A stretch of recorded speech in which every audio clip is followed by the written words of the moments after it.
Саламатсыңар, урматтуу кыргызстандыктар, кыргыз элим, кыргыз журту.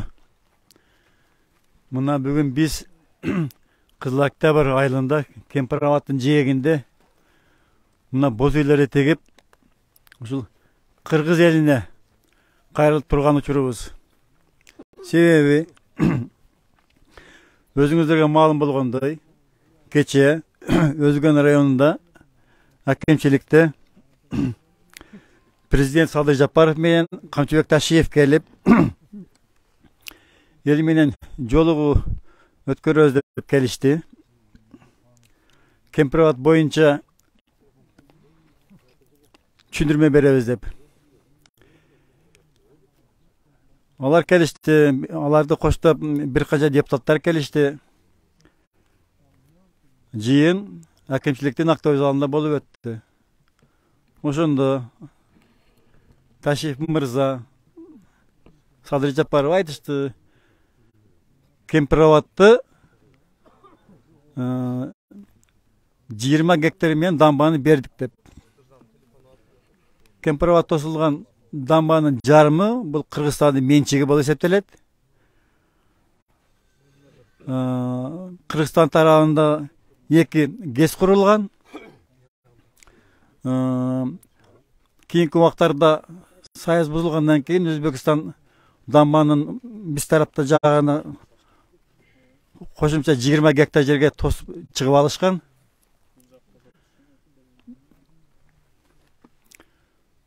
Ошол жерлерди анан Камчыбек Ташиев элге турмас маалыматты таркатты. Ал суунун астындагы жер качан эле 68 жыл эле Өзбекстанга өтүп кеткен деп. Ал маалымат жалган. Ал Өзбекстан мамлекетине өтүп кеткенде алар давно эле тосуп коймок. Зым тосмолор менен. Ошол чегараны союз мезгилинде СССР тактап кеткен. Мамлекеттик чегара Өзбекстан менен Кыргызстан ортосунда чегара дамбанын ортосу менен өтөт. Ошондуктан суунун астындагы жерлер бардыгы Кыргызстандыкы. Анан Камчыбек Ташиев айтып жатат, биз сууну көлөмүнө 9-чы горизонталга чүргөндү сүйлөштүк. Ошондо 1000 гектардан ашык жер, 1,5 гектарга 1000 гектарга чейин ашыкча жер Кыргызстанга бошойт дейт. Бул маалыматтаган жалган туугандар. Биз азыр 908-чи горизонталда турабыз, мен турган жер. Мына ылыйда көргөзүп койсоңор, ошо мына дарактар эгилип турган мына дарактар турган жерде жол бар. Ошол жол 9-чы горизонтал болуп эсептелет. 9-чы горизонталга суу келгенде мына биз турган Кызыл Октябрдын айылынын этегине келет. Бул жагы ана көрүнүп турган теги Алга айылынын акыркы үйлөрүнө чейин барат. 9-чы горизонтал ушундай туугандар. Калдайган калк. Бул Камчыбек Ташиевдин айткандары туура эмес. 9-чы горизонталга келгенде 2 гектар жерден калбайт, 2 метрден жер калбайт туугандар. Ошондуктан кече бийликтүүлөр келип кеткен жыйын болгондо биз такыр алар менен макул эмеспиз, караманча каршыбыз. Алар дагы элдин көйгөйүнү, максатыны, ойлорун угушкан жок. Карапайым эл келгиче эле дежурный адамдарды залга толтуруп коюштур. Садыр сүйлөсө, камчы сүйлөсө эле кол чаба беришип, 30 жылда мындай болгон эмес деп адамдардын нервине тийишти да. Ал кылгандарыны Камчыбек айтат, биз дейт 15-16 миң гектар жерди алдык Өзбекстандан дейт. Бул дагы жалган. Союз мезгилинде анчалык жер бизге компенсация каттары берилген эмес. Андан аз берилген. 4,5 миң гектарга жерге гана компенсация беришкен. Анан дагы бир күндүгө чейин канал казып алып барабыз деген келишимде бар эле, алар аткарылбай калган. Алага. Бүгін мол жерге боз үйлерді тигіп, ел ушинтип чыгышынын себеби максатын айтып бериңчи. Не максатта чыктыңыздар? Конкреттүү кандай талаптар? Биздин максат эң болгон талап Кемпироват эч жака кетпесин, Кыргызстанда калсын деген гана талап. Башка талап жок. Ошол Качангаcha уланат? чек ара акция бүткөй качан жер өзүндө калмайсың улана берет. Биз тынбай, биз бул биздин ата мекенибиз жерибиз, биздин ата бабалардын каны тамган жер. Ушул көлдүн орду. Ата бабалардын сөөктөрү дагы эле жатат ана адырларда. Биз бул жерди берип койбойбуз.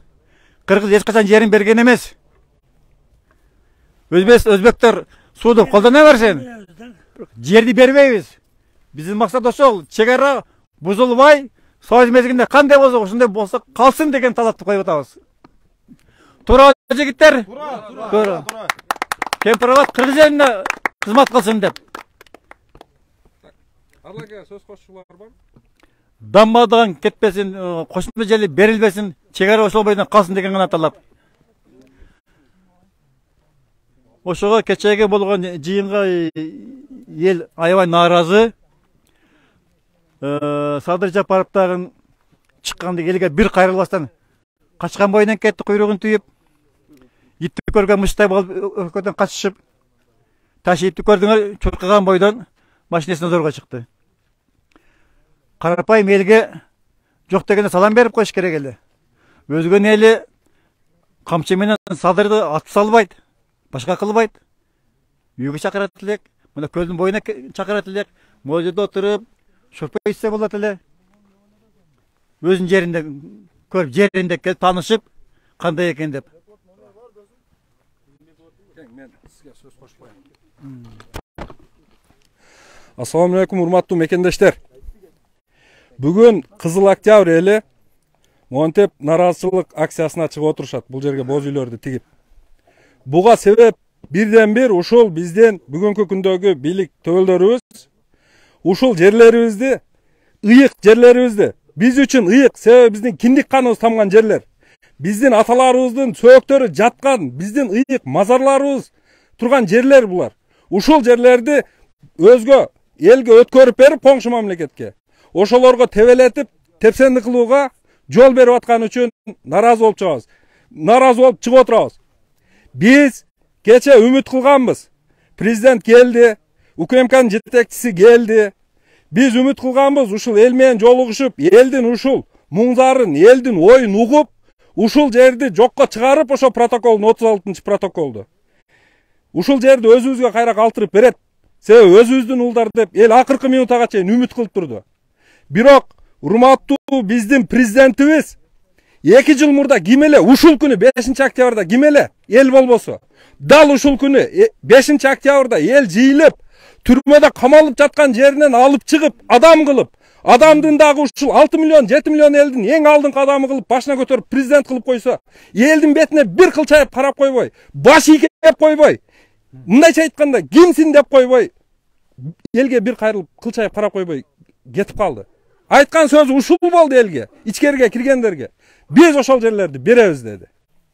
Кемпироватты ошол 9-горизонт менен өткөзүп беребиз деди. Азыр биз турган жер 907-горизонт.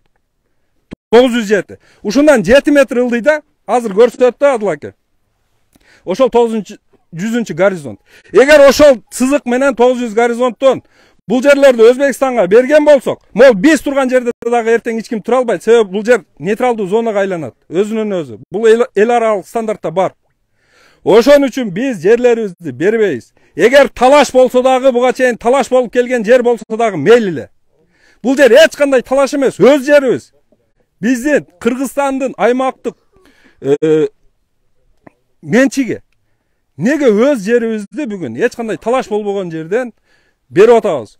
Бул жөн эле жер эмес. Бул жердин ыйыктыгы, бул жердин баалуулугу биздин мамлекеттин келечеги үчүн аябай маанилүү стратегиялык объект деп айтып атабыз. Баары бир түшүнгүсү келбей атат. Биз буну берип койгондон кийин бул ылдыйда турган коңшубуз менен башка тил менен сүйлөшө албай калабыз. Биздин колубузда эч кандай рычаг калбай калат алар менен тең ата сүйлөшкө. Неге колубуздагы эң акыркы мүмкүнчүлүгүбүздү, эң акыркы рычагыбызды өткөрүп берүүгө ашыгып атабыз? Максат не? Кыргызстанды бөлүп жарып жок кылуубу? Жок, силердин максатыңар не болсо бизди кызыктырбайт. Биз жергиликтүү эл менен Кыргызстандагы жалпы жарандык активисттер активдүү Кыргызстанга мекендин келечегине, аймактык бүтүндүгүнө кайдыгер карабаган ар бир жаран ушул жерге келип, биз жерди коргойбуз, бербейбиз. Бизди силердин оюңар бүгүндөн баштап кызыктырбайт. Биз акырына чейин күттүк. Чыдап күтүп, ушул бар бир элдин балдары элдин пайдасына чечет деп күттүк. Былтыр убада бердиңер эле. Камчыбек Ташиев келип 25 апрелде Куршаптын стадионунда убада берген эркекче. Бирок ошол убадасына тура албай бүгүн артка кайтты. Бүгүн эми силердин сөзүңөргө дагы ишенбейбиз. Башкаңарга дагы ишенбейбиз. Бир гана нерсеге ишенебиз. Ошол 36-протоколду жокко чыгарасыңар. Анан биз бул жерден тарайбыз. Болбосо биз тарабайбыз. Биз ушундай келишим менен, ушундай демилге менен эл жыйылып чыктык. Бул бүгүн эң алдында чыккандар гана болду. Бүгүндөн баштап барыңарды чакырабыз, кайдыгер эместер. Келгиле, көбөйөбүз, бийликтен талап кылабыз. Бул биздин мыйзамдык, жарандык укугубуз. Муну эч ким чектей албайт. Бизди аш барса камайттырсыңар. Бизди аш барса колубузду сындырып, тилибизди жулаттырсыңар. Биз ашып барса өлтүрөсүңөр. Биз аны менен кайтпайбыз. Биз жер үчүн турабыз да. Акырына чейин бербейбиз биз жерибизди. Рахмат. Сүйлөй тургандар барбы?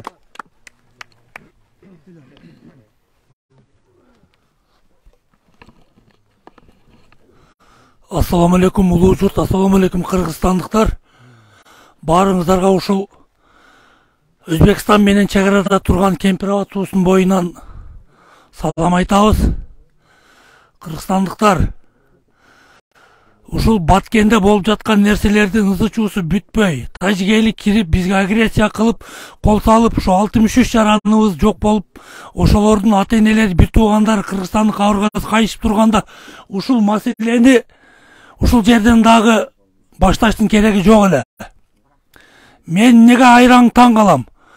91-жылдан бери ушул канча бийлик алмашты. Акаевдин тушунда, андан кийин Бакиевдин, Атамбаевдин, Роза Отунбаеванын, Жээнбековдун тушунда болбогон нерселер келип ушул именно ушул 2020-жылы ушул азыркы мага чейин кайтып кеткен жараныбыздын айтканындай ушул түрмөдөн чыгып шайланып калган Садыр Жапаровдун тушуна келгенде именно неге ушинтип жең ичинен бүтүп атканы кайраңбыз биз.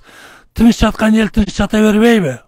Ушул жерге ызы кылып өздөрүнүн башына волокита кылып, ашыкча проблема кылбай, создавать этпей ошо Баткендин чек арасын белгилебейби?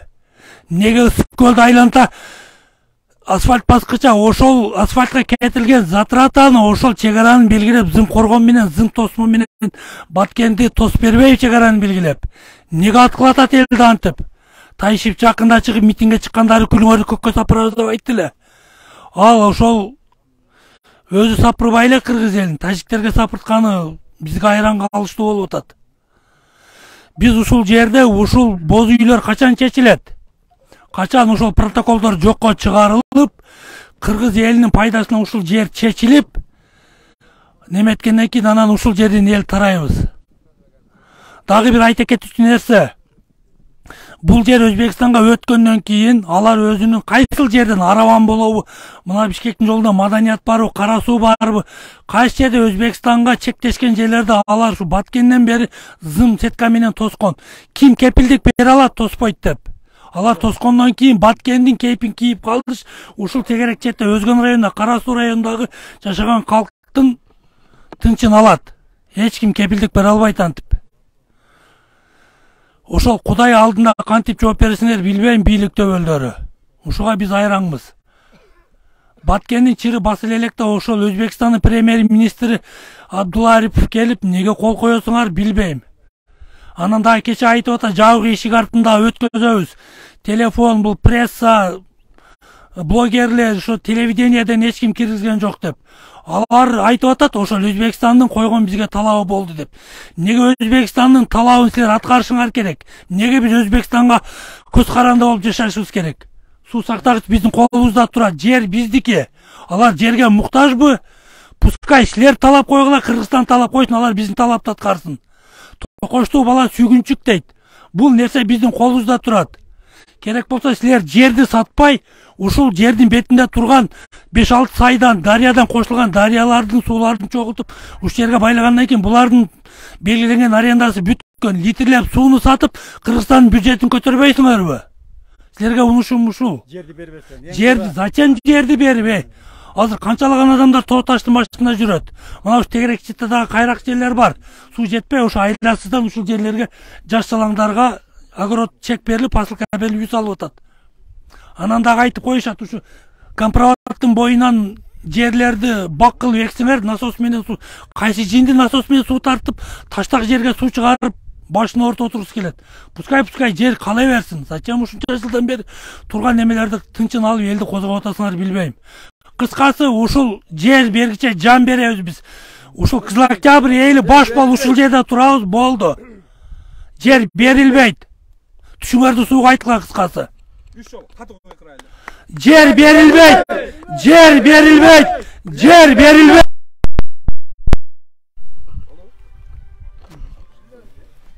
Билетиңер барбы?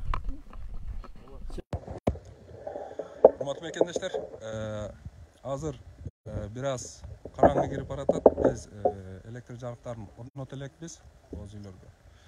Орнотулгандан кийин бир аздан кийин мүмкүнчүлүк болсо дагы эфир берүүгө аракет кылабыз. Мен баарыңыздарды ушул акцияга чакырамын. Келиңиздер бирге туруп, бийликтин жасап аткан туура эмес ишин биргеликте токтотолу. Жерлерибиз башка бирөөлөргө өтүп, аталарыбыздын сөөктөрү бул жерде жаткан. Тебеленди, тепсенди болбосун.